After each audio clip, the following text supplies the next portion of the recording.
సామూహిక వందే మాతరం ఉంటుంది. దయచేసి అందరు లేచి నిలబడవలసిందిగా కోరుతున్నాను.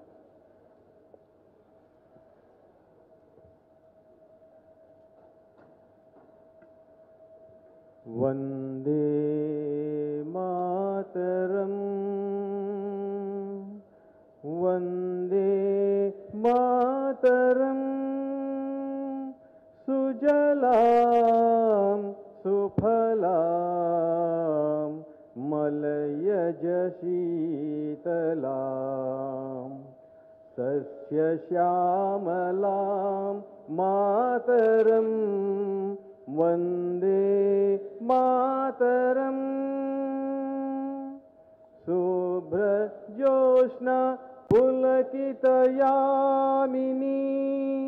పుల్లకుసుమిత ధ్రుమదల శోభిని సుహాసిని సుమధుర భాసిని సుకరాం వరదాం మాతరం వందే మాతరం వందే మాతరం.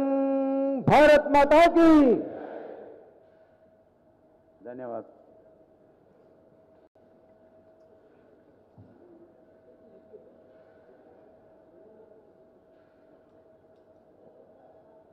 ఈ యొక్క భాగ్యనగర్ జిల్లా అధ్యక్షులు శ్రీ సురేందర్ రెడ్డి గారిని ఆహ్వానిస్తున్నాను. వారు ఒక 2 మాటలు మాట్లాడవలసిందిగా కోరుతున్నాను.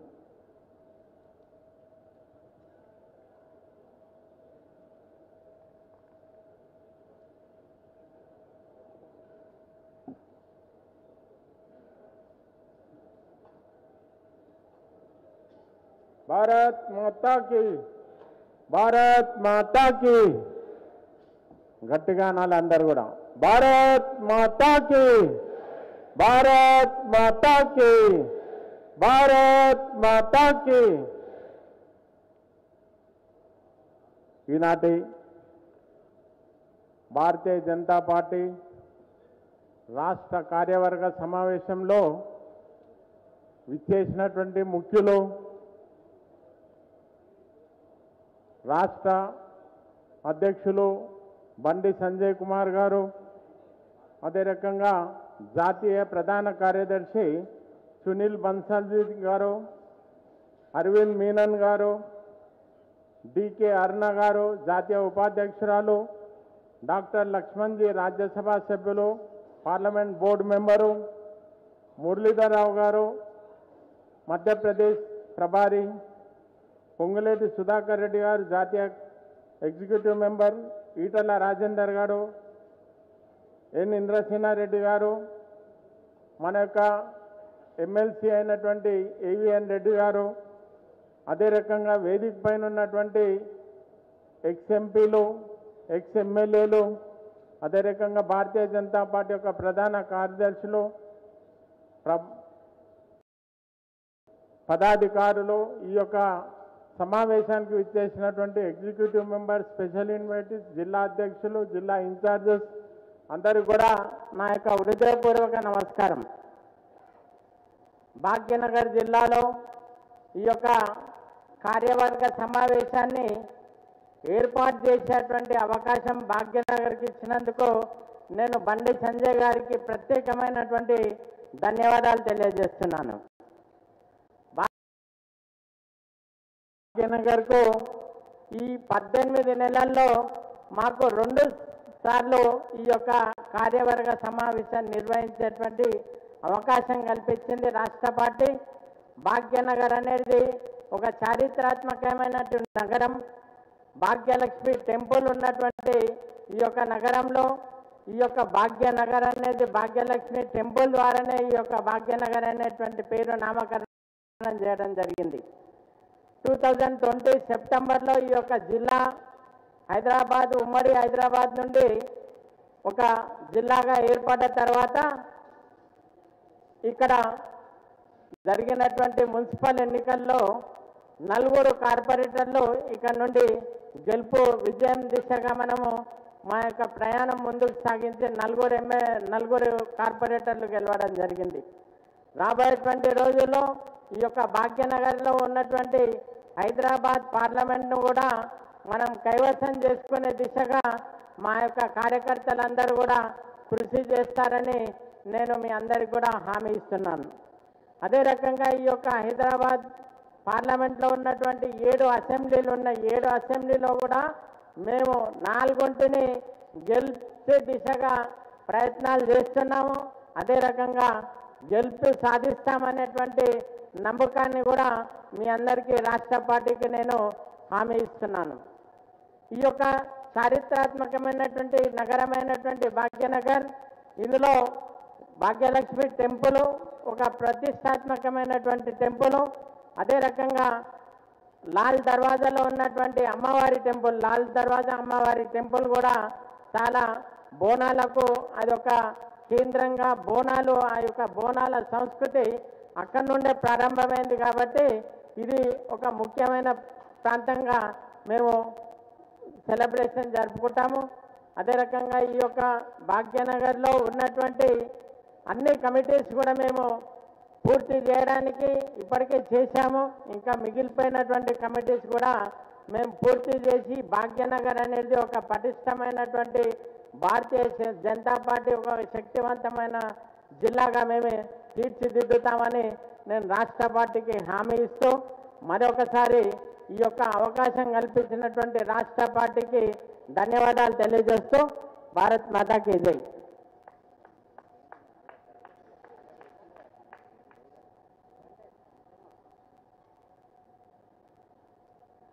భారత్ మాతాకి, భారతీయ జనతా పార్టీ. ఇంకా కొద్ది కాలంలో మన రాష్ట్రంలో శాసనసభకు ఎన్నికలు జరగబోతున్నాయి. అదేవిధంగా పార్లమెంటుకు కూడా ఎన్నికలు రాబోతున్నాయి. ఇటువంటి సందర్భంగా ఈనాటి రాష్ట్ర కార్యవర్గ సమావేశానికి సహజంగా వచ్చే యొక్క రాష్ట్ర కార్యవర్గ సభ్యులు, రాష్ట్ర పదాధికారులు, మాజీ మరియు ప్రస్తుత పార్లమెంటు శాసనసభ్యులు, శాసన మండలి సభ్యులే కాకుండా జిల్లా ప్రధాన కార్యదర్శులను, మరికొంతమంది విశిష్టమైన యొక్క పార్టీకి అనేక విధాలుగా సేవలు చేస్తున్న మన యొక్క సీనియర్ నాయకులను అనేక మందిని ఈ ప్రత్యేకమైన యొక్క సమావేశానికి ఆహ్వానించడం జరిగింది. ఎందుకంటే జాతీయ స్థాయిలో ఒక ప్రత్యేకమైన యొక్క కార్యక్రమం మన రాష్ట్రంలో విస్తృతంగా నిర్వహించవలసి ఉన్న యొక్క సమయంలో మీ అందరికీ నేరుగా ఈ సమాచారం పంచుకోవడం కోసం ఈ విధంగా అందరినీ కూడా ఆహ్వానించడం జరిగింది. మీ అందరికీ నేను మరొకసారి హృదయపూర్వకమైన యొక్క స్వాగతం తెలియజేస్తున్నాను. ఈనాటి యొక్క ఈ రాష్ట్ర కార్యవర్గ సమావేశంలో అధ్యక్షోపన్యాసం చేయవలసిందిగా రాష్ట్ర భారతీయ జనతా పార్టీ అధ్యక్షులు శ్రీ బండి సంజయ్ కుమార్ గారిని కోరుతున్నాను.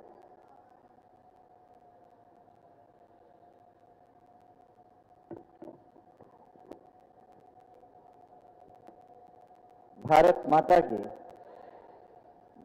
నవ్వుతలేరు, కొంతమంది నవ్వుతారు, కొంతమంది చదవద్దు. అదే మీరే ముఖ్యమైన నాయకులు సెలెక్ట్ చేసి మీ ద్వారా ఈరోజు రాష్ట్ర కార్యవర్గ సమావేశం సందర్భంగా అనేక నిర్ణయాలు తీసుకొని ప్రజలందరి ఆశీర్వాదంతో అధికారం రాబోతున్నాం. కాబట్టి గ్రామానికి మన యొక్క సంక్షేమ పథకాలు, మన యొక్క అభివృద్ధి కార్యక్రమాలు, మోడీ గారి నాయకత్వంలో చేస్తున్న కార్యక్రమాలు గ్రామానికి ప్రతి ఇంటికి చేర్చాలనే ఉద్దేశంతో మీ అందరినీ ఈరోజు రాష్ట్ర కార్యవర్గ సమావేశం ప్రత్యేకంగా ఈరోజు ఆహ్వానించడం జరిగింది. ఇటువంటి ఫస్ట్ మీకు జోష్ ఉండాలి. మీకు జోష్ ఉంటే గ్రామానికి అని గడప పోయినప్పుడు కూడా కార్యకర్తలో కూడా ప్రజల్లో జోష్ వస్తుంది. అందరూ 2 చేతులు తినాలి. భారత్ మాతాకి, భారత్ మాతాకి, వందే వందే, జై శ్రీరామ్, జై శ్రీరామ్. నరేంద్ర మోడీ గారి నాయకత్వం, అమిత్ షా గారి నాయకత్వం, జేపీ నడ్డా గారి నాయకత్వం. భారత్ మాతాకి. అందరికీ నమస్కారం. భారతీయ జనతా పార్టీ రాష్ట్ర కార్యవర్గ సమావేశాల సందర్భంగా వేదిక పైనటువంటి పెద్దలు, గౌరవనీయులు, భారతీయ జనతా పార్టీ జాతీయ ఉపాధ్యక్షురాలు శ్రీమతి డికే అన్న గారు, భారతీయ జనతా పార్టీ జాతీయ ప్రధాన కార్యదర్శి తెలంగాణ ప్రభారి అయినటువంటి శ్రీ సునీల్ బన్సల్ గారు, జాతీయ కార్యదర్శి అయినటువంటి పెద్దలు శ్రీ అరవింద్ మీనన్ గారు, ఓబీసీ మోర్చా జాతీయ అధ్యక్షులు గౌరవ రాజ్యసభ సభ్యులు పార్లమెంట్ బోర్డు మెంబర్ అయినటువంటి డాక్టర్ కె లక్ష్మణ్ గారు, మధ్యప్రదేశ్ ఇన్ఛార్జ్ అయినటువంటి శ్రీ మురళీధర్ గారు, తమిళనాడు సహప్రభారి శ్రీ పి సుధాకర్ రెడ్డి గారు, భారతీయ జనతా పార్టీ నాయకులు జాతీయ కార్యవర్గ సభ్యులు హుజాబాద్ శాసనసభ్యులు శ్రీ ఈటల రాజేంద్ర గారు, మాజీ పార్లమెంట్ సభ్యులు శ్రీ వివేక్ వెంకటస్వామి గారు, మాజీ పార్లమెంట్ సభ్యులు శ్రీ జితేందర్ రెడ్డి గారు, అదేవిధంగా జాతీయ కార్యవర్గ సభ్యులు భారతీయ జనతా పార్టీ సీనియర్ నాయకుడు శ్రీ ఇంద్రసన్న రెడ్డి గారు, అదేవిధంగా శాసన మండలి సభ్యులు పెద్దలు శ్రీ ఏవన్ రెడ్డి గారు, వేదిక ఉన్నటువంటి మాజీ మంత్రివర్యులు, మాజీ పార్లమెంట్ సభ్యులు, మాజీ శాసనసభ్యులు, భారతీయ జనతా పార్టీ రాష్ట్ర ప్రధాన అధికారాన్ని చేజిక్కించుకున్న పార్టీ భారతీయ జనతా పార్టీ. ప్రజలందరూ ఆశీర్వాదం మీ అందరి కష్టాన్ని ఫలితంగా ఇందులో ఏం అనుమానం లేదు. ఇటువంటి పరిస్థితుల్లో తెలంగాణ రాష్ట్రంలో ఇంకా పార్టీని విస్తరించాలి. ఇలా నరేంద్ర మోడీ గారి యొక్క విజయాలు, ఈ 9 సంవత్సరాలు సాధించిన విజయాలు, దాంతోపాటు అనేక అభివృద్ధి కార్యక్రమాల విషయంలో ప్రజలందరిలో పట్ల చైతన్యం కలిగించడానికి, ప్రజలకు వాస్తవ విషయాలు చెప్పాలనే ఉద్దేశంతో జనసంపర్క్ అభియాన్ పేరుతో దేశవ్యాప్తంగా కేంద్ర నాయకత్వం 30 రోజుల పాటు ఈ నెల 30వ తారీఖు నుంచి జూన్ 30వ తారీఖు వరకు జన సంపర్క్ అభియాన్ పేరుతో కార్యక్రమం నిర్వహించాలని చెప్పి ఉద్దేశంతో మనం ఇలా ఆ కార్యక్రమం ప్రణాళిక రూపొందించబోతున్నాం. దానికోసమే ఈరోజు ఈ రాష్ట్ర కార్యవర్గ ప్రత్యేక సమావేశాన్ని మనం ఏర్పాటు చేసుకున్నాం. ఇలా దేశవ్యాప్తంగా ఈ దేశాన్ని ఏ విధంగా శక్తివంతమైన భారతదేశ నిర్మాణంగా నరేంద్ర మోడీ గారి నేతృత్వంలోని భారతీయ జనతా పార్టీ చేస్తున్నటువంటి కార్యక్రమాలు, సాధించిన విజయాలు మనందరికీ తెలుసు. ఈ దేశంలో అంతర్భాగంలో తెలంగాణ రాష్ట్రంలో కూడా తెలంగాణ రాష్ట్రాన్ని కూడా అభివృద్ధి అని చెప్పి ఒక దృఢ సంకల్పంతో ఈ తెలంగాణ రాష్ట్రాన్ని కూడా అన్ని విషయాలు ముందుంచాలని చెప్పి ఒక ఉద్దేశంతో నరేంద్ర మోడీ గారి ప్రభుత్వం, భారతీయ జనతా పార్టీ ప్రభుత్వం ఏ విధంగా సహకరిస్తుందో కూడా మనందరూ తెలిసిన విషయమే. కానీ దురదృష్టవశాత్తు ఈ తెలంగాణ రాష్ట్రంలో ఒక మూర్ఖత్వ పాలన వలన, ఒక అవినీతి కుటుంబ పాలన వలన ఇంకా అనుకున్న స్థాయిలో సంక్షేమ పథకాలను మన ప్రజల్లో, ఈ తెలంగాణ ప్రజలకు అందించలేకపోతున్న విషయం వాస్తవం. ఇలా నిధులను డైవర్ట్ చేయడం కానీ, అభివృద్ధికి సహకరించకపోవడం కానీ, సంక్షేమ పథకాలను అమలు చేయడం విషయంలో కానీ బీఆర్ఎస్ పార్టీ ప్రభుత్వం నిర్లక్ష్యం చేస్తున్న విషయాన్ని ప్రజలు గమనించారు. ప్రజా సంగ్రామ యాత్ర సందర్భంగా కానీ, భరోసా యాత్ర సందర్భంగా కానీ, ఇతర జిల్లాల వారీగా మండలాల వారీగా పోలింగ్ బూత్ స్థాయిలో మనం తీసుకున్న కార్యక్రమాల ద్వారా ప్రజలకు వివరించడం ద్వారా ప్రజలు వాస్తవ విషయాలు తెలుసుకొని ఈ తెలంగాణ రాష్ట్రంలో ఈ మూర్ఖత్వ పాలనకు స్వస్తి పలకాల్సిందే, ఈ కుటుంబ పాలనకు స్వస్తి పలకాల్సిందే అని చెప్పి నిర్ణయించిన తర్వాత 80% భారతీయ జనతా పార్టీకి ఇతర అవకాశం ఇవ్వాల్సిందని చెప్పి ప్రజలు నిర్ణయించిన విషయాన్ని మనం గుర్తించాల్సిన అవసరం ఉంది, గమనించాల్సిన అవసరం ఉంది. మనం చూడవచ్చు, చాలా విషయాలు చూడవచ్చు.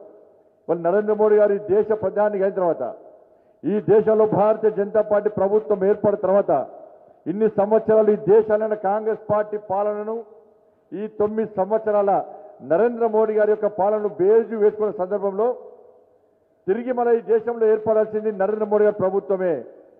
80% ఈ ప్రభుత్వం మారొద్దు, ఈ ప్రధానమంత్రి మారొద్దు, ఈ ప్రధానమంత్రి ఉంటేనే, ఈ పార్టీ ప్రభుత్వం ఉంటేనే మనం అనుకున్న లక్ష్యాన్ని, శక్తివంతమైన భారతదేశ నిర్మాణం, తల్లి భారత మాతను విశ్వగురు స్థానంలో ప్రతిష్ఠించాలని చెప్పి లక్ష్యం చేరుకోవాలంటే మళ్ళీ తిరిగి నరేంద్ర మోడీ ప్రభుత్వం తప్పకుండా రావాల్సిందని చెప్పి ప్రజలు ఆశిస్తున్న తరంలో, ఆలోచన తరంలో అన్ని సర్వే సంస్థలు, ప్రపంచ వ్యాప్తంగా అన్ని సర్వే సంస్థలు కూడా మళ్ళీ తిరిగి కేంద్రంలో ఏర్పడేది నరేంద్ర మోడీ గారి ప్రభుత్వం అనే విషయాన్ని స్పష్టం చేస్తున్న విషయాన్ని మనం గుర్తుంచుకోవాలి. దీని ప్రధాన కారణం అని చెప్పి ప్రతిరోజు రోజువారీగా మనం ఆలోచిస్తూ కూడా నరేంద్ర మోడీ గారు ఒక పేద కుటుంబం నుంచి వచ్చిన వ్యక్తి, అనేక ఒడిదొడులు ఎదుర్కొని, అనేక సమస్యలు ఎదుర్కొని, అనేక ఇబ్బందులు భరించి ఒక పేద వ్యక్తి ఈ దేశ ప్రధానిగా బాధ్యతలు స్వీకరించిన తర్వాత తన నిత్య జీవితంలో ఏ విధంగా బాధలు అనిపించాడు, ఏ విధంగా పేదలు కష్టాలు పడుతున్నారు, ఏ విధంగా ప్రజలు ఇబ్బంది పడుతుందని చెప్పి భావించి గుర్తించే ఆ పేద ప్రజలు సుఖ సంతోషాలతో ఉండాలి, ఆ పేద ప్రజలు బాధపడద్దు, ఆ పేద ప్రజలకు అన్ని సంక్షేమ పథకాలు అందించాలి, వాళ్ళ నిత్య జీవితంలో మార్పు జరగాలి. అప్పుడే ఈ దేశం శక్తివంతమైన భారతదేశ నిర్మాణంగా తయారవుతుందని చెప్పి కేవలం ఎన్నికల పేరుతోని, ఓట్ల పేరుతోని, సీట్ల పేరుతోని, రాజకీయాల పేరుతోని మనం పాలించొద్దు. నిజమైన ప్రజాపాలన అందించాలని చెప్పి పేదలకు సంక్షేమ పథకాలు, పేదలకు న్యాయం జరగాలి, పేదలకు లబ్ధి చేకూర్చాలని చెప్పి ఆలోచనతోని అనేక సంక్షేమ పథకాలు అందిస్తున్నటువంటి ఒక మహానుభావుడు మన ప్రియతమేత నరేంద్ర మోడీ గారు. మనం చూస్తాం ఉదయం లేస్తే మోడీ గారు చెప్పిన గుజరాత్ ముఖ్యమంత్రిగా ఉన్నప్పుడు, గుజరాత్ ముఖ్యమంత్రిగా బాధ్యత చేపట్టాక నేను రోడ్డు మీద పోతుంటే, అర్ధరాత్రి కానీ ఉదయం కానీ రోడ్డు మీద పోతుంటే మహిళలు, ముఖ్యంగా మహిళలు బహిర్భూమి పోవాలంటే వాళ్ళ కార్ల లైట్లు వస్తే చెట్లలో పొదలు పోయి జాక్కునే పరిస్థితి, డబ్బాలు పట్టుకొని, ముంతలు పట్టుకొని. ఈ దేశాన్ని ఇన్ని రోజులైన కాంగ్రెస్ పార్టీ కనీసం మహిళల ఆత్మ గౌరవాన్ని కూడా కాపాడలేకపోయింది, మహిళల ఆత్మ గౌరవం గురించి ఆలోచించలేకపోయింది. ఇలా రోడ్ల మీదకి వచ్చి మహిళలు కానీ, పేద ప్రజలు కానీ బహిర్భూమి పోయే పరిస్థితి వచ్చిందంటే ఇంతకంటే దౌర్భాగ్యం ఏం లేదని చెప్పి భావించే నరేంద్ర మోడీ గారు స్వచ్ఛ భారత్ మిషన్ పేరుతోని వాళ్ళ టాయిలెట్ల నిర్మాణం చేపట్టిన విషయాన్ని ఒక్కసారి గుర్తుంచుకోవాలి. ఉదయం లేచక స్వచ్ఛ భారత్ పేరు టాయిలెట్స్ నిర్మాణం పోతుంటే ఇలా నరేంద్ర మోడీ గారు ఒక సంక్షేమ పథకం గుర్తొస్తుంది. ఎర్రకోట మీద స్పీచ్ ఇస్తూ నరేంద్ర మోడీ గారు ఈ విపక్ష పార్టీలను విమర్శించినాయి. అదే ఒక దేశ ప్రధాని ఎర్రకోట మీద ఇవాళ టాయిలెట్ల గురించి మాట్లాడడం ఏంటని విమర్శించిన పార్టీలు వీళ్ళు ప్రజాస్పందన ఇస్తాక ప్రజలు వాస్తవిక గ్రహించిన తర్వాత అన్నీ మూసుకొని కూర్చున్న విషయాన్ని మనం గుర్తుంచుకోవాల్సిన అవసరం ఉంది. ఉదయం లేచాక టాయిలెట్ల నిర్మాణం చేపట్టింది నరేంద్ర మోడీ గారి ప్రభుత్వం స్వచ్ఛ భారత్ మిషన్ పెట్టుకొని. తిరిగి రావాలంటే ప్రధానమంత్రి పేరు మీద ఈరోజు ఏ విధంగా ఆవాస్ యోజన కింద ఇళ్లను నిర్మించిన పార్టీ భారతీయ జనతా పార్టీ, ఇళ్లను నిర్మించిన ప్రభుత్వం భారతీయ జనతా పార్టీ ప్రభుత్వం. ప్రధానమంత్రి ఆవాస్ యోజన కింద ఇలా మహిళలందరూ కట్టెలపోయి పెట్టి ఆరోగ్యం ఖరాబ్ చేసుకుంటున్న సందర్భంలో ఇవాళ ఉజ్వల గ్యాస్ పేరు మీద ఉచిత గ్యాస్ కనెక్షన్ ఇచ్చిన ప్రభుత్వం భారతీయ జనతా పార్టీ ప్రభుత్వం. ఇలా వంట చేస్తున్న సందర్భంలో కనీసం తినడానికి తిండి లేకుండా పస్తులుంటున్న పేద ప్రజలందరికీ కూడా భావించి గరీబ్ కళ్యాణ్ అన్న యోజన కింద ఉచితంగా సరుకులను పంపిణీ చేస్తున్న ప్రభుత్వం భారతీయ జనతా పార్టీ ప్రభుత్వం. ఇంటి నుంచి బయటకు వచ్చాక ఉపాధి లేక ఇబ్బంది పడుతున్నారు, కుటుంబ పోషణ భారమని భావిస్తున్న సందర్భంలో ముఖ్య మహిళలను సమాజంలో సమాన స్థాయి తీసుకెళ్లాలనే ఉద్దేశంతో ఏదో ఉపాధి కల్పించాలని చెప్పి గ్రామీణ ఉపాధి హామీ పథకం కింద 100 రోజుల ఉపాధి కల్పిస్తున్న ప్రభుత్వం ఇలా భారతీయ జనతా పార్టీ ప్రభుత్వం. ఇలా ప్రతి ఇంటికి నల్ల కనెక్షన్లు, జల్ జీవన్ మిషన్ పేరున నల్ల కనెక్షన్స్ ప్రభుత్వం భారతీయ జనతా పార్టీ ప్రభుత్వం. ప్రతి ఇంటికి ఉదయ్ స్కీమ్ కింద కరెంట్ కనెక్షన్ ఇస్తున్న ప్రభుత్వం భారతీయ జనతా పార్టీ ప్రభుత్వం. ఇవాళ గ్రామాలను అభివృద్ధి చేయాలని చెప్పి గ్రామాల అభివృద్ధికి నిధులిస్తున్న ప్రభుత్వం భారతీయ జనతా ప్రభుత్వం. గ్రామాలకు ఒక్క గ్రామానికి కనెక్టివిటీ ఉండడానికి గ్రామీణ సడక్ యోజన కింద రోడ్లు వేస్తున్న ప్రభుత్వం భారతీయ జనతా పార్టీ ప్రభుత్వం. జాతీయ రహదారులకు డబ్బులు నిధులిస్తున్న ప్రభుత్వం భారతీయ జనతా పార్టీ ప్రభుత్వం. శ్మశాన వాటికలకు పైసలు ప్రభుత్వం భారతీయ జనతా పార్టీ ప్రభుత్వం. రైతు వేదికలకు పైసలు ఇస్తున్న ప్రభుత్వం భారతీయ జనతా పార్టీ ప్రభుత్వం. ఇట్లా అన్ని సంక్షేమ పథకాలు కూడా ఈ తెలంగాణ రాష్ట్రాన్ని కానీ ఈ దేశంలో సంక్షేమ పథకాలు పేద ప్రజలకు అందిస్తున్న ఏకైక ప్రభుత్వం భారతీయ జనతా పార్టీ ప్రభుత్వం, నరేంద్ర మోడీ గారి ప్రభుత్వం అనే విషయాన్ని ఒక్కసారి మనం గుర్తుంచుకోవాల్సిన అవసరం ఉంది. ఇదే కాదు, నరేంద్ర మోడీ గారు కోవిడ్ వల్ల ఈ ప్రపంచమంతా అతలకుతలమవుతుంటే లాక్డౌన్ ప్రకటించిన సందర్భంలో అనేక పార్టీలు, ప్రపంచ దేశాలు కూడా ఆశ్చర్యపోయినాయి. అరే నరేంద్ర మోడీ గారు అనాలోచిత విధానం వల్ల ఈరోజు లాక్డౌన్ విధించారు.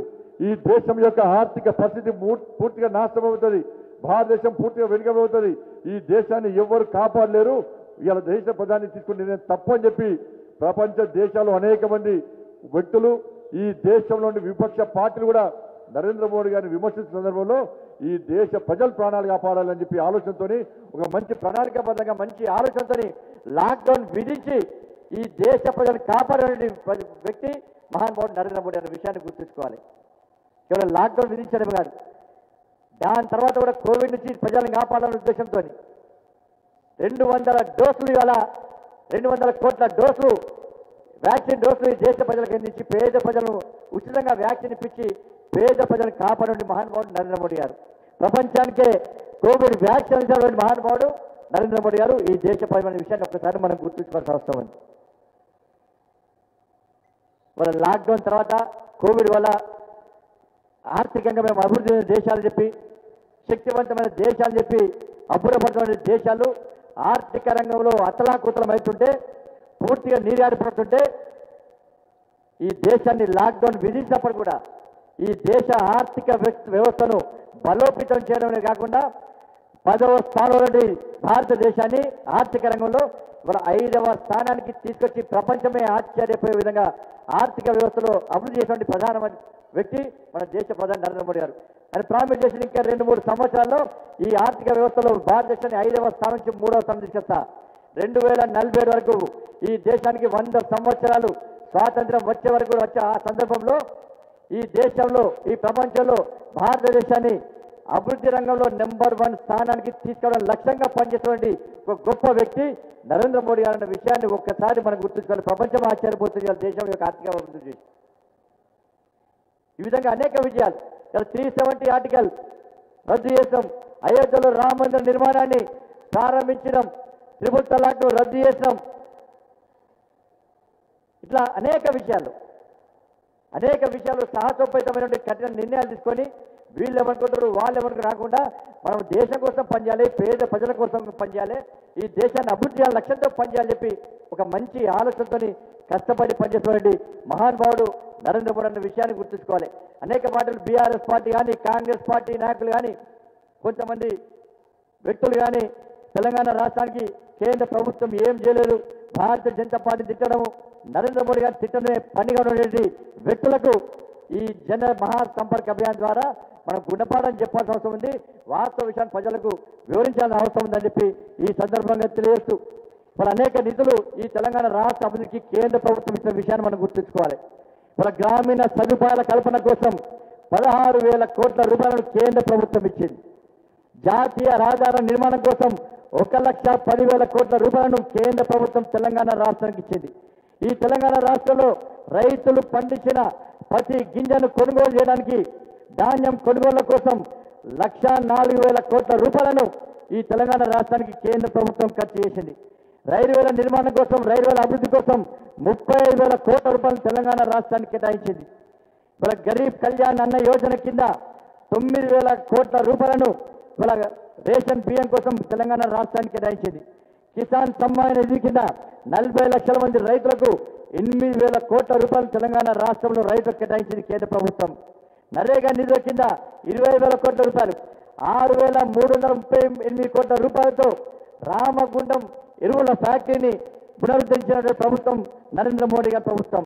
ఇవాళ ముద్ర కింద స్వయం ఉపాధి కోసం లోన్లు ఇవ్వడానికి 6 లక్షల మందికి 700 కోట్ల రూపాయలను ముద్ర లోన్ల కింద ఈ తెలంగాణ రాష్ట్రానికి ఇవ్వడం జరిగింది. పీఎం ఆవాస్ యోజన కింద 2,40,000 ఇళ్లను పేదలకు ఈ తెలంగాణ రాష్ట్రానికి కేంద్ర ప్రభుత్వం కేటాయించింది. 11,50,000 ఉజ్వల గ్యాస్ కనెక్షన్లను ఈ తెలంగాణ రాష్ట్రానికి కేటాయించడం జరిగింది. 30 లక్షల టాయిలెట్లు, 1 కోటి జనాభా ఉన్న తెలంగాణ రాష్ట్రంలో 30 లక్షల టాయిలెట్ అంటే 3 కుటుంబాలకు ఒక టాయిలెట్ను కూడా ఇచ్చి చేసే ప్రయత్నం ఈరోజు కేంద్ర ప్రభుత్వం స్వచ్ఛ భారత్ మిషన్ పేరు మీద ఇవ్వడం జరిగింది. దాంతోపాటు 9 నెలల్లో 3 లక్షల కోట్ల పైగా ఈ తెలంగాణ రాష్ట్రానికి ఇచ్చి ప్రతి ఇంటికి మేలు చేసిన ప్రభుత్వం భారతీయ జనతా పార్టీ ప్రభుత్వం. ఇన్ని సంక్షేమ పథకాలు ఇన్ని కోట్ల రూపాయలు నిధులిచ్చినప్పుడు కూడా ఇవాళ తెలంగాణ రాష్ట్రంలో అనేక సంక్షేమ పథకాలు నీరు కాస్తున్న విషయాన్ని మనం గుర్తుంచుకోవాల్సిన అవసరం ఉంది. అందుకే డబుల్ ఇంజన్ సర్కార్ విషయంలో మనం ఇస్తున్న పిలుపును ఈ తెలంగాణ రాష్ట్ర సమాజం గుర్తించింది. అనేక సంక్షేమ పథకాలు మనం ఆలోచిస్తే ఇవాళ ప్రధానమంత్రి ఆవాస్ యోజన కింద ప్రధానమంత్రి ఆవాస్ యోజన కింద ఇళ్ల నిర్మాణం చేస్తున్న విషయాన్ని తెలంగాణ సమాజం గుర్తుంచుకోవాలి. కేంద్రంలో బీజేపీ ప్రభుత్వం ఉంది, ఉత్తరప్రదేశ్లో బీజేపీ ప్రభుత్వం ఉంది కాబట్టి డబుల్ ఇంజన్ సర్కార్ ఉంది కాబట్టి 30 లక్షల మందికి ఇళ్ల నిర్మాణం చేపట్టిన విషయాన్ని మనం గుర్తుంచుకోవాలి. వాళ్ళ ముద్రా యోజన కింద ఉత్తరప్రదేశ్లో 75 లక్షల మందికి ముద్రా కింద లోన్ ఇస్తాం మనం. అక్కడ 55 లక్షల మంది కేవలం మహిళలకే లోన్లు ఇస్తాం మనం. అక్కడ వాళ్ళ తెలంగాణ రాష్ట్రంలో కనీసం 5 లక్షల మంది కూడా ముద్రా యోజన కింద లోన్లు ఇచ్చే పరిస్థితి లేదంటే ఒక్కసారి మనం ఆలోచించాల్సిన అవసరం ఉంది.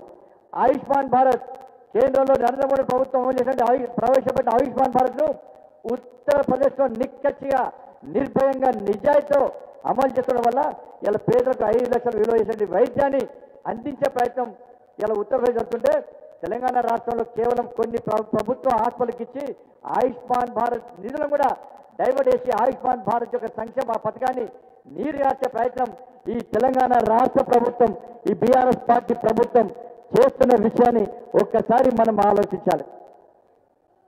దాంతోపాటు జల్ జీవన్ మిషన్కి పేరు మీద ఉత్తరప్రదేశ్ జనాభా మనకు తెలుసు. ఉత్తరప్రదేశ్లో జల్ జీవన్ మిషన్ పేరు మీద ఇంటికి నల్లా కనెక్షన్ ఇవ్వడానికి కేవలం 16 కోట్ల రూపాయలు ఖర్చు పెట్టింది ఉత్తరప్రదేశ్ ప్రభుత్వం. కానీ తెలంగాణ రాష్ట్రంలో మిషన్ భగీరథ కింద ఇంటింటికి నల్లా కనెక్షన్ల పేరుతోని 40,000 కోట్ల రూపాయలు తెలంగాణ భారతీయ బీఆర్ఎస్ పార్టీ ప్రభుత్వం ఖర్చు చేసింది. అంటే ఎంత పెద్ద స్కామ్ ఆలోచించండి. అంత పెద్ద జనాభా ఉన్నటువంటి ఉత్తరప్రదేశ్లో ఇంటికి జల్ జీవన్ మిషన్ పేరు మీద ఒక్క కనెక్షన్ ఇప్పిస్తే 16,000 కోట్ల రూపాయలు అయితే 4 కోట్ల జనాభా ఉన్న తెలంగాణ రాష్ట్రంలో ఇలా మిషన్ భగీరథ కింద 40,000 కోట్ల రూపాయలు ఖర్చు పెట్టి ఇప్పుడు కూడా పాదయాత్ర సందర్భంగా అనేక గ్రామాలు సార్ మా ఇంటికి నల్లా లేదు, మా గ్రామంలో పైప్ లైన్ లేదు, పైప్ లైన్ ఉంటే ట్యాంక్ లేదు, పైప్ లైన్ ట్యాంక్ ఉన్న ఇంటింటికి కనెక్షన్ లేదు, ఇంటింటికి కనెక్షన్ ఉన్న స్వచ్ఛమైన నీరు వస్తలేదు, మురికి నీరు వస్తున్నది, ఇప్పుడు కూడా వాటర్ కొనుక్కొని తాగే పరిస్థితి అనేటువంటి అనేక ఫిర్యాదులు వచ్చిన విషయాన్ని ఇవాళ తెలంగాణ రాష్ట్ర ప్రజలు గుర్తుంచుకోవాల్సిన అవసరం ఉంది. ఇట్లా ఏ సంక్షేమ పథకం అమలు జరగాలంటే ఇది డబుల్ ఇంజన్ సర్కార్ వల్లనే అమలవుతున్న విషయాన్ని ఒక్కసారి మనం గుర్తుంచుకోవాల్సిన అవసరం ఉంది. ఇన్ని కార్యక్రమాలు మనం చేస్తూ ఉన్నాం. అనేక ఉదాహరణలు ఇవి కాదు, అనేక సంక్షేమ పథకాలు తెలంగాణ రాష్ట్రం అమలు కాకుండా రాష్ట్ర ముఖ్యమంత్రి నిర్వహణ చేస్తుంది. వాళ్ళు ఇతర మోడీ గారి పేరు వస్తుంది. ఈ రాష్ట్ర ముఖ్యమంత్రికి ఇలా పేదల సంక్షేమం ముఖ్యం కాదు, పేదలు బాగుండడం ముఖ్యం కాదు, భక్తులు రాజకీయాలు చేయడం. కేంద్రం యొక్క సంక్షేమ పథకాలు తెలంగాణ రాష్ట్రంలో అమలైతే కేంద్రం చేసే అభివృద్ధికి మనం సహకరిస్తే ఇలా మోడీ గారికి పేరు వస్తుంది, భారతీయ జనతా పార్టీకి పేరు వస్తుంది. కాబట్టి తెలంగాణ రాష్ట్రం అభివృద్ధి చెందొద్దు, తెలంగాణలో సంక్షేమ పథకాలు అమలు కావద్దు, తెలంగాణలో పేదలు బాగుండొద్దు. పూర్తిగా ఈ నేరాన్ని కేంద్రం మీద నెట్టాలి, మోడీ గారిని బదనాం చేయాలి, మళ్ళా అడ్డదారిలో అధికారంలోకి రావాలని చెప్పి ఈ రాష్ట్ర ముఖ్యమంత్రి ఒక విశ్వాసఘాతకానికి పాల్పడుతున్న విషయాన్ని ఒక్కసారి ఉంచాలి. ముఖ్యమంత్రి మొదటి నుంచి విశ్వాసఘాతకుడే, విశ్వాసం లేని వ్యక్తి. మొన్న చూస్తాం మనం కర్ణాటక ఎన్నికల్లో జేడీఎస్ అధ్యక్షుడు పిలిపించి జేడీఎస్ నాయకుడిని హైదరాబాద్ పిలిపించుకొని మీరు నేను కలిసి ఉందాం అలా భారతీయ జనతా పార్టీని ఓడగొడదామని చెప్పి జేడీఎస్ నాయకుడు పిలిపించాడు ముఖ్యమంత్రి. ఎన్నికల సందర్భంగా కనీసం జేడీఎస్ నాయకుడు ఫోన్ కూడా ఎత్తలే ఆయన. అలా కాంగ్రెస్ పార్టీకి నిలిచాడు, కాంగ్రెస్ పార్టీకి గెలిచే ప్రయత్నం చేశాడు. జేడీఎస్ నాయకుడు పడుచుకోలే. వాళ్ళు తెలంగాణ రాష్ట్ర ఏర్పాటు భాగంలో కూడా పార్లమెంటు సాక్షిగా ఈ దేశంలో ఈ తెలంగాణ రాష్ట్రం యువతకు అప్పీల్ చేసి మీరు ఆత్మహత్య చేసుకోకండి, మీ కళను సాకారం చేసే బాధ్యత భారతీయ జనతా పార్టీది, నేను నా భుజస్కంధాల మీద వేసుకొని మీకోసం ఫైట్ చేస్తానని చెప్పి పార్లమెంటు వేదికగా తన గళాన్ని గర్జించినటువంటి మహానుభావురాలు ఇలా కీర్తి చేతులు సుష్మా స్వరాజ్ గారు. అప్పుడేమో తెలంగాణ చిన్నమ్మ అన్నాడు రాష్ట్ర ముఖ్యమంత్రి, తెలంగాణ ఆడబిడ్డ అన్నాడు రాష్ట్ర ముఖ్యమంత్రి. కనీసం ఏ ఒక్క రోజు కూడా సుష్మా స్వరాజ్ గారి నుంచి మాట్లాడకుండా ఆయమనే విమర్శించినటువంటి విశ్వాసఘాతకుడు కేసీఆర్ గారు. కాంగ్రెస్ పార్టీ తెలంగాణ ఇచ్చిందని చెప్పన్నాడు, బీజేపీ సపోర్ట్ చేసినాడు, బీజేపీ సపోర్ట్ చేయకుండా తెలంగాణ రాష్ట్రం వచ్చేది కాదన్నాడు. ఇలా కాంగ్రెస్ పార్టీ అధినేత సోనియా గాంధీ కూడా రోడ్డు మీద కీడుస్తా అని చెప్పన్నాడు. కానీ కాంగ్రెస్ పార్టీ ఎక్కడ కూడా దీని గురించి అడ్డుకునే ప్రయత్నం చేయలేదు, ముఖ్యమంత్రి విమర్శించే ప్రయత్నం చేయలేదు, విమర్శను ఖండించే ప్రయత్నం రాష్ట్ర ముఖ్యమంత్రి చేయాలి. దాంతో తెలంగాణ రాష్ట్రంలో దళితులకి అవమానపరిచిన విశ్వాసఘాతకం పడబడాడు. ఎస్సీ ఎస్టీలను బీసీలను అగ్రవర్ణాల్లో పేదలను కూడా ఇలా అనేక రకాలుగా హామీలు ఇచ్చి మోసం చేసినటువంటి విశ్వాసఘాతకుడు ఈ రాష్ట్ర ముఖ్యమంత్రి అనే విషయాన్ని ఒక్కసారి మనం గుర్తుంచుకోవాలి. వాళ్ళు ఇవన్నీ పక్కన పెట్టి ఎక్కడో కర్ణాటక రాష్ట్రంలో ఎన్నికలు జరిగినాయి, ఇక్కడ భారతీయ జనతా పార్టీ అధికారం రాదు అని చెప్పి ఇలా కావాలనే BRS party, Congress party, communist పార్టీలు, ఎంఐఎం పార్టీ, ఒక సెక్షన్ మీడియా, కొంతమంది విశ్లేషకుల పేరుతోని విశ్లేషకుల అవతారం ఎత్తి ఏ విధంగా మోసం చేస్తే తప్పుడు ప్రచారం చేస్తున్నారో ఒక్కసారి మనం ఆలోచించాల్సి ఉంది. ఏమవుతుంది దానికి సంబంధం ఏంది నాకు అర్థం కాలే. కర్ణాటక ఎన్నికలకు తెలంగాణ రాష్ట్రానికి సంబంధమైంది. కర్ణాటకలో రాజకీయ సమీకరణలు వేరు, కర్ణాటకలో ఎన్నికల వాతావరణం వేరు. మరి దేశంలో 18 రాష్ట్రాల్లో భారతీయ జనతా పార్టీ అధికారం ఉంది. మరి 18 రాష్ట్రాల్లో భారతీయ జనతా పార్టీ అధికారం ఉన్నప్పుడు తెలంగాణ రాష్ట్రంలో ఇన్ని రోజులు అధికారం ఎందుకు రాలే? కానీ ప్లాన్ ప్రకారము ఇలా భారతీయ జనతా పార్టీ తెలంగాణ రాష్ట్రంలో శక్తివంతంగా తయారవుతున్నది, అధికారం రాబోతున్నదని భావించే ప్రజల దృష్టి మళ్లించడానికి కేసీఆర్ అనే ఒక మూర్ఖుడు ఇలా దొంగ రాజకీయాలు చేయడము, దొంగ నాటకాలు శురు చేసింది వాళ్ళు. కర్ణాటకలో కాంగ్రెస్ పార్టీ గెలవడానికి వాళ్ళ కేసీఆర్ నిధులు ఇచ్చిన విషయం వాస్తవం.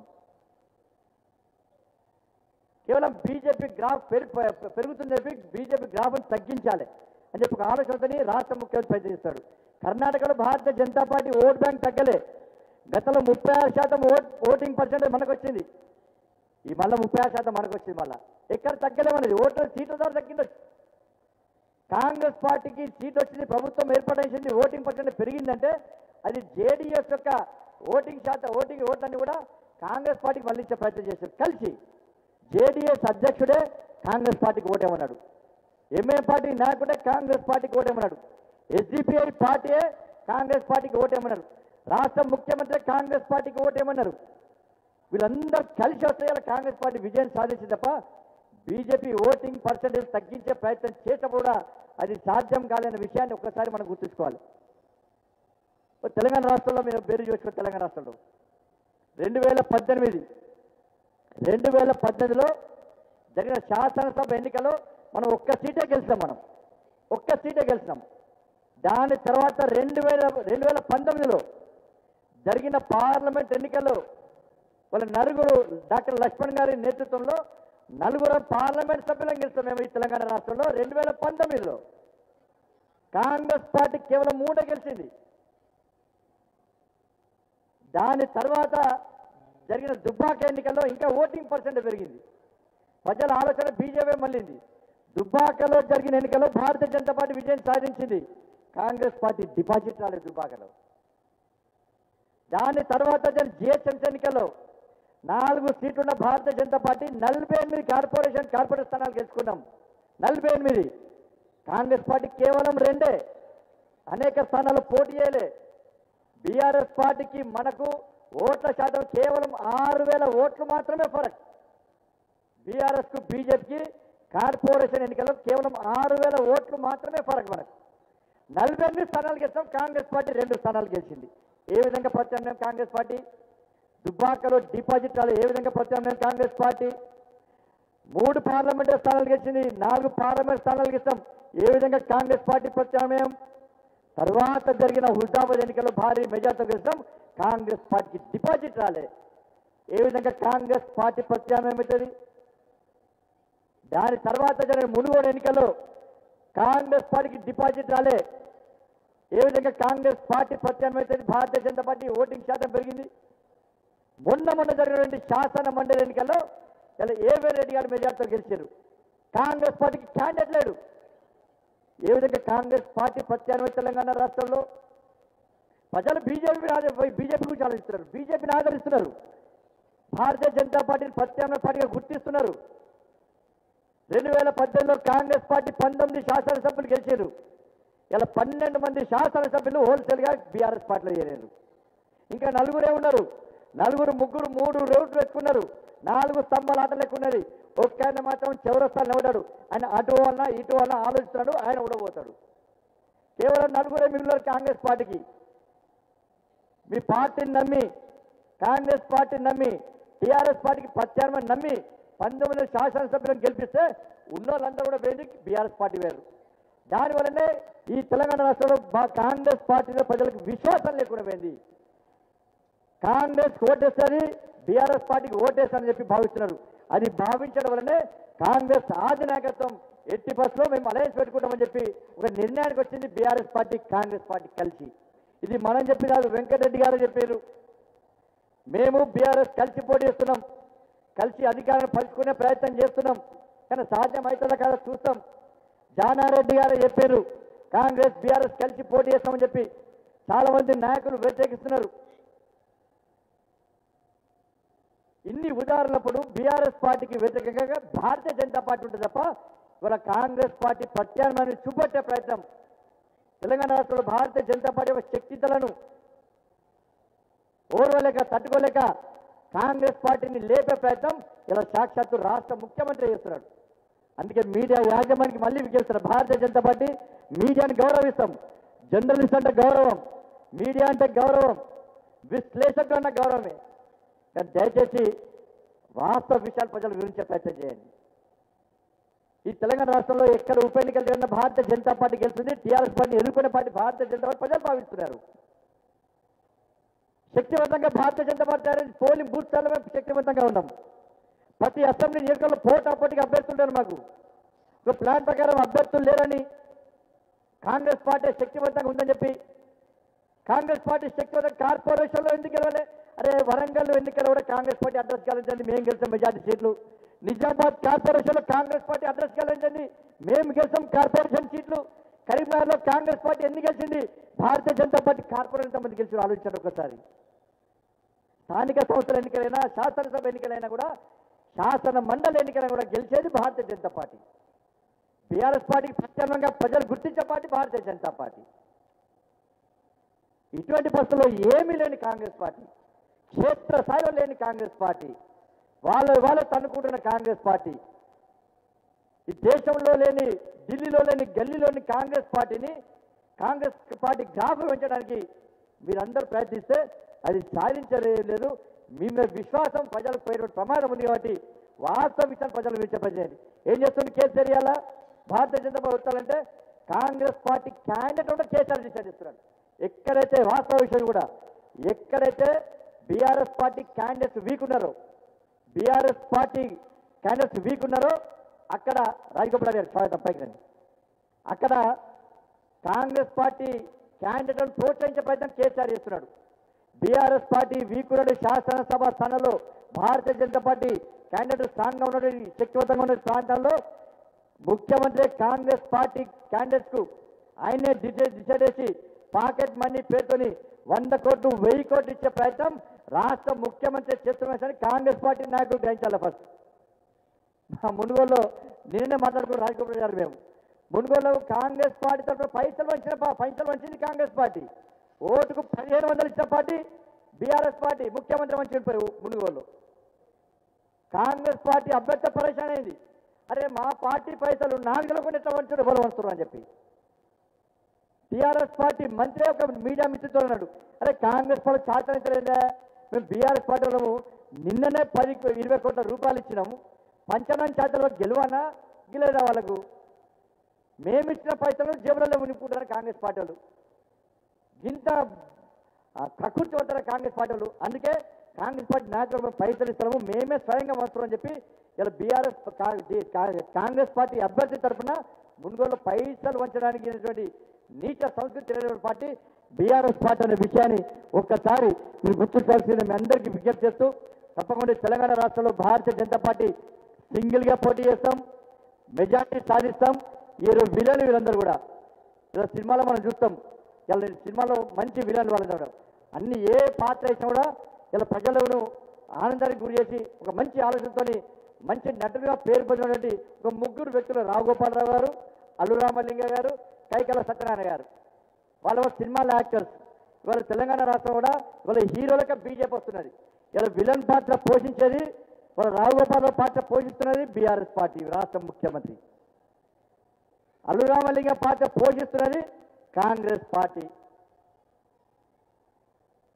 ఇలా కైకాల సత్యనారాయణ పాత్ర పోషిస్తున్నది ఈ తూర్పాడి పార్టీలన్నీ కూడా. కానీ విలన్లక ఈ తెలంగాణ సమాజాన్ని కాపాడుకునేది యుద్ధం చేస్తున్న పార్టీ భారతీయ జనతా పార్టీ.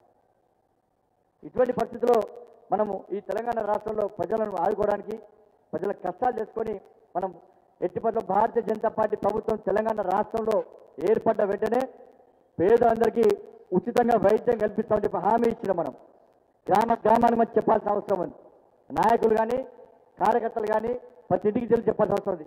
ఇలా వైద్యం విషయంలో తెలిసి ఇవాళ మనకు కనీసం కార్పొరేట్ వ్యవస్థలో మామూలు వ్యక్తి కూడా పేద వ్యక్తి కూడా ఏదైనా ఇబ్బంది వస్తే కనీసం వైద్యం చేసుకునే పరిస్థితి. నిన్న కాక మన ఒక కార్యకర్త ఫోన్ చేసింది, అన్న నాకు బ్లడ్ కార్డ్ అయింది అన్న, ఇబ్బంది అవుతుంది, నేను మామూలు జ్వరం అనుకుని టాబ్లెట్ వేసుకున్నా, ట్యాబ్లెట్ వేసుకుంటే హాస్పిటల్ పోతే ఇలా ఇక్కడ ట్రీట్మెంట్ జరగదు గవర్నమెంట్ హాస్పిటల్లో. కార్పొరేట్ హాస్పిటల్ వేరే 18 లక్షలు ఖర్చు వస్తుందంటున్నా. మా నాన్న చేసేది కూలి పనన్నా, కానీ నేను భారతీయ జనతా పార్టీ కోసం పనిచేస్తానా. మా నాన్న నన్ను కాపాడుకునే ప్రయత్నం చేద్దామన్నా మా నాన్న పైసలు ఏమన్నా అమ్ముకుందామంటే గుంట జాగలేదన్నా అని చెప్పి ఆ కార్యకర్త బాధపడ్డ విషయాన్ని ఒక్కసారి మనం ఆలోచించాలి. వాళ్ళ కార్యకర్త కార్పొరేట్ హాస్పిటల్లో వైద్యం చేసుకునే పరిస్థితి లేదు, 18 లక్షలు చెల్లించే పరిస్థితి లేదు. ఇది భారతీయ జనతా పార్టీ కార్యకర్తకు జరిగినటువంటి సంఘటన. ఇది వాళ్ళ తెలంగాణ రాష్ట్రంలో పేద ప్రజలు పెద్ద పెద్ద రోగాలు వస్తే కనీసం వైద్యం చేసుకోలేని పరిస్థితి ఉన్నది. ప్రభుత్వ హాస్పిటల్ కనీసం సౌకర్యాలు లేవు. కేంద్రం నిధులు ఇస్తున్నది, కానీ ప్రభుత్వ హాస్పిటల్లో ఆధునీకరించే ప్రయత్నం చేస్తున్నారు. డాక్టర్ లేరు, స్టాఫ్ లేరు, కనీసం సౌకర్యాలు లేవు. ఇటువంటి పరిస్థితుల్లో ఆయుష్మాన్ భారత్ కూడా అమలు చేస్తలేడు, ఆరోగ్యశ్రీకి పైసలు ఇస్తలేడు. ఇటువంటి పరిస్థితుల్లో ఇలా భారతీయ జనతా పార్టీ ప్రభుత్వం ఏర్పడే ఇలా పేదలందరికీ ఉచిత వైద్యం ఇస్తాం, కార్పొరేట్లో కూడా కార్పొరేట్ స్థాయి వైద్యం అందిస్తాం. వాళ్ళకి వైద్యం ఖర్చులను కూడా భారతీయ జనతా పార్టీ ప్రభుత్వమే భరిస్తున్న విషయాన్ని ఈ సందర్భంగా మనం విజ్ఞప్తి హామీ ఇవ్వాల్సిన అవసరం ఉంది. దాని వాస్తవ రూపం కూడా దాల్చాల్సిన అవసరం ఉంది. ఇలా ఉచిత విద్య అన్న మనం 20,000 టీచర్ పోస్టులే ఖాళీ ఉన్నాయి తెలంగాణ రాష్ట్రంలో. చాక్ ఫీజులకు పైసలు లేవు, స్కూల్ ఉంటే టీచర్ లేరు, టీచర్ ఉంటే స్కూళ్ళ భవనాలు లేవు, స్కూళ్ళ భవనాలు టీచర్స్ ఉంటే స్టూడెంట్స్ లేరు. స్కావెంజర్స్ తొలగించిండు. ఇలా కనీస సౌకర్యాలు లేకుండా పూర్తిగా విద్యను నిర్వహణ చేశాడు. ఇలా కొన్ని 2-3 కార్పొరేట్ సంస్థలకి ఇలా కార్పొరేట్ విద్యా సంస్థలకు కుమ్మగాస్తున్నాడు. ఇలా హైదరాబాద్ నుంచి ఆదిలాబాద్ జంగల్, ఆదిలాబాద్ అడుగు వరకు కూడా ఉన్నటువంటి ఈ 2-3 కార్పొరేట్ విద్యా సంస్థలు కేసీఆర్ కుటుంబం యొక్క పార్ట్నర్షిప్ ఉన్నది. అలా అందుకే ఆ 2-3 విద్యా సంస్థలు పూర్తి చేస్తాడు. వాళ్ళ కోసం లాక్డౌన్ ఎత్తిచ్చిండు. కానీ గ్రామాల్లో ఉన్నటువంటి జిల్లాలో నుండి ఇలా పుట్ట కూటి కోసం ఒక మంచి విద్యను అందించాలని చెప్పి ఆలోచనతో కూడా కొంతమంది ఇలా విద్యా సంస్థలు నెలకొల్పితే వాళ్ళకి కనీసం ఫీజు రియంబర్స్మెంట్ కూడా ఇస్తలేరు వాళ్ళందరూ కూడా. వాళ్ళ భారతీయ జనతా పార్టీ ప్రభుత్వం ఏర్పడ్డ వెంటనే పేదలందరికీ ఉచిత విద్య అందిస్తాం, ఫీజు రియంబర్స్మెంట్ వెంటనే చెల్లిస్తాం, ప్రైవేటు విద్యా సంస్థలు కూడా ప్రోత్సహిస్తాం. వాటి కూడా ప్రభుత్వమే పేదలకు ఉచితంగా విద్య అందించే విధంగా సహకరిస్తాం. విద్యా సంస్థలు ప్రైవేటు విద్యా సంస్థలకు భారతీయ జనతా పార్టీ వ్యతిరేకం కాదు. చిన్న చిన్న విద్యా సంస్థలకు కేవలం 2-3 కార్పొరేట్ విద్యా సంస్థలకు కొమ్ము కాసే పార్టీ భారతీయ జనతా పార్టీ కాదు. వాళ్ళకి ఏ విధంగా ఇలా రాష్ట్ర ప్రభుత్వం కొమ్ము కాస్తుందో ఈ విద్యా సంస్థల యాజమాన్యం కూడా మనం గుర్తించాల్సిన అవసరం ఉంది. దాంతోపాటు పేదలందరూ కూడా కిరాయి కట్టలేని పరిస్థితిలో ఉన్నారు, కుటుంబాన్ని పోషించుకునే పరిస్థితులు లేరు. ఇవాళ ఇటువంటి పరిస్థితుల్లో పేదందరికీ తప్పకుండా ఇళ్ల నిర్మాణం చేపడుతున్న విషయాన్ని మనం గుర్తుంచుకోవాల్సిన అవసరం ఉంది. వాళ్ళ జాబ్ క్యాలెండర్ ఇవాళ ప్రతి సంవత్సరం కూడా ఇలా 3% ఉద్యోగస్తులు రిటైర్మెంట్ అవుతామంటారు. వాళ్ళ కనీసం జాబ్ ప్రణాళికలు రాష్ట్ర ప్రభుత్వం దగ్గర 2 లక్షల మంది బిస్వాల్ కమిటీ చెప్పిన ప్రకారం 2 లక్షల మంది 2 లక్షల ఉద్యోగాలు ఖాళీ ఉన్నాయని చెప్పిండు. 2 లక్షల మందిని రిక్రూట్మెంట్ చేస్తాను రాష్ట్ర ముఖ్యమంత్రి, కనీసం నియామకం చేస్తున్నాడు, దొంగ నోటిఫికేషన్ ఇస్తున్నాడు. ఇటువంటి పరిస్థితిలో ఇలా జాబ్ క్యాలెండర్ పక్కా రిలీజ్ చేస్తాం.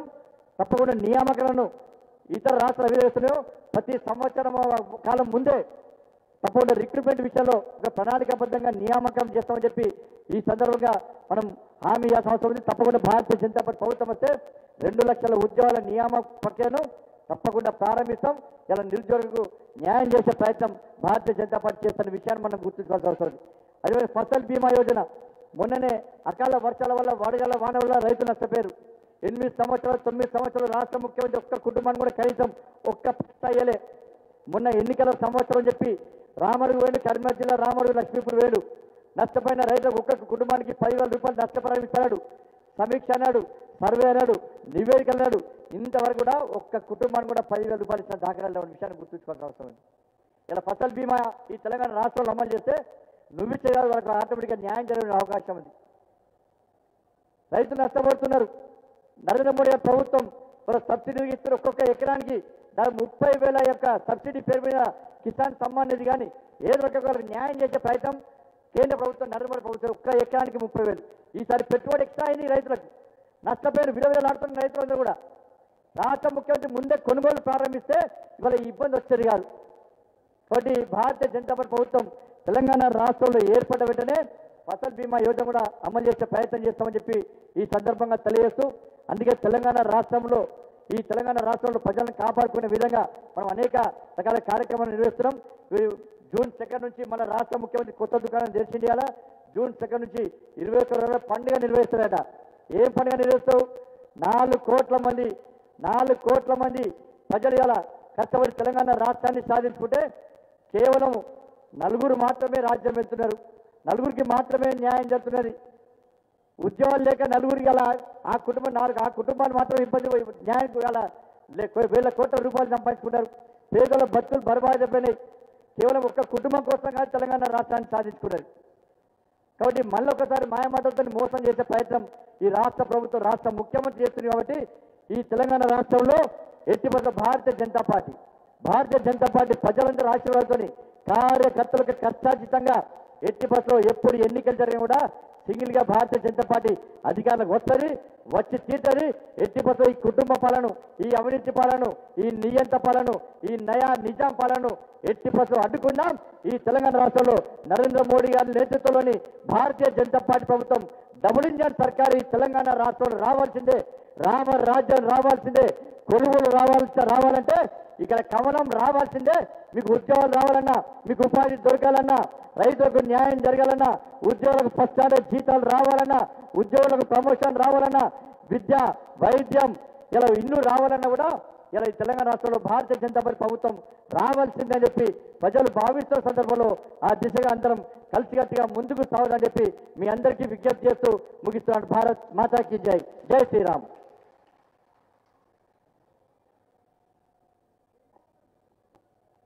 రాష్ట్ర అధ్యక్షులు శ్రీ సంజయ్ గారికి ధన్యవాదాలు. ఇప్పుడు ఒక ముగ్గురి చేరిక ఉంది. దయచేసి పెద్దలందరి సమక్షంలో మన రాష్ట్ర అధ్యక్షుల వారికి కండువ కప్పి ఆహ్వానించవలసిందిగా కోరుతున్నాను.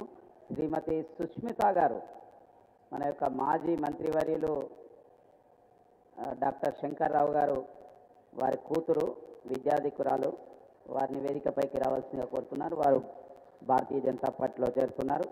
అదేవిధంగా శ్రీ గోవింద్ రాఠీ గారు, ప్రముఖ టీఆర్ఎస్ నాయకుడు, అనేక ఆధ్యాత్మిక సంస్థలను నడిపే యొక్క వ్యక్తి. అదేవిధంగా శ్రీ మనోజ్ గారు హైదరాబాద్ సిటీలో టీఆర్ఎస్ పార్టీకి రాజీనామా చేసి భారతీయ జనతా పార్టీలో చేరుతున్నారు. వారిని కూడా వేదికపైకి రావాల్సిందిగా కోరుతున్నాను. వారి ముగ్గురికి కూడా డాక్టర్ లక్ష్మణ్ గారు, మరి ఇతర పెద్దల యొక్క అరుణమ్మ గారు, సునీల్ బన్సల్ గారి సమక్షంలో రాష్ట్ర అధ్యక్షులు కండువ కప్పి ఆహ్వానించవలసిందిగా కోరుతున్నాను. భారత్ మాతాకి. గోవిందరాటి గారు మీరు ఫస్ట్ మీరు అదే కండువ వేసుకున్నాక మీరు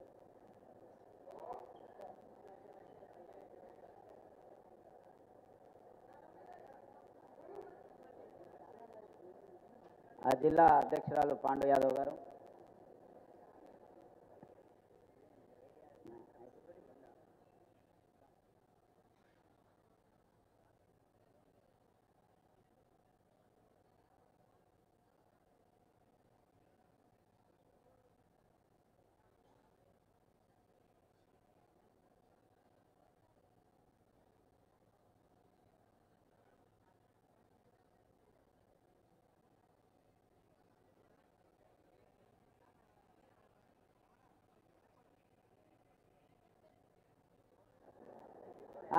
డాక్టర్ మనోజ్ గారు టీఆర్ఎస్కు పార్టీకి రాజీనామా చేసి హైదరాబాద్లో ప్రముఖ టీఆర్ఎస్ నాయకులు, వారు భారతీయ జనతా పార్టీలో చేరుతున్నారు.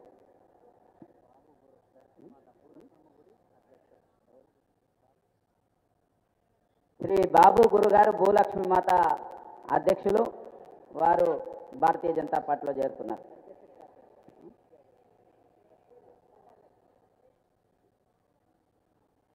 జియాగూడ నుంచి వారు కార్పొరేటర్గా కూడా గతంలో కాంటాక్ట్ చేశారు. కానీ ప్లీజ్ ప్లీజ్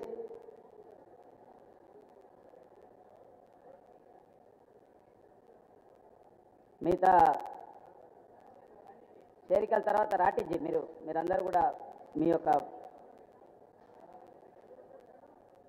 శంకర్ యాదవ్ అన్న, శంకర్ అన్న తీసుకెళ్ళి పాండే యాదవ్జీ. ఓకే, తర్వాత అవన్నీ తర్వాత ప్లీజ్.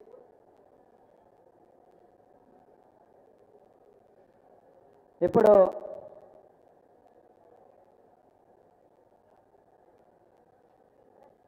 యొక్క గత కార్యవర్గం నుంచి ఇప్పటి వరకు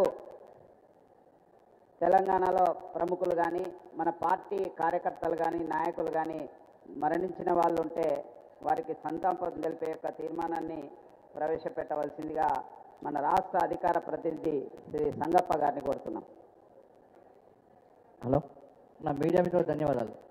పరమేష్, దయచేసి మీడియా మిత్రులకు అక్కడ మీరు వేచి ఉండడానికి కానీ పరమేష్ భోజనం చూడండి. చేయడానికి అవకాశం ఉంది.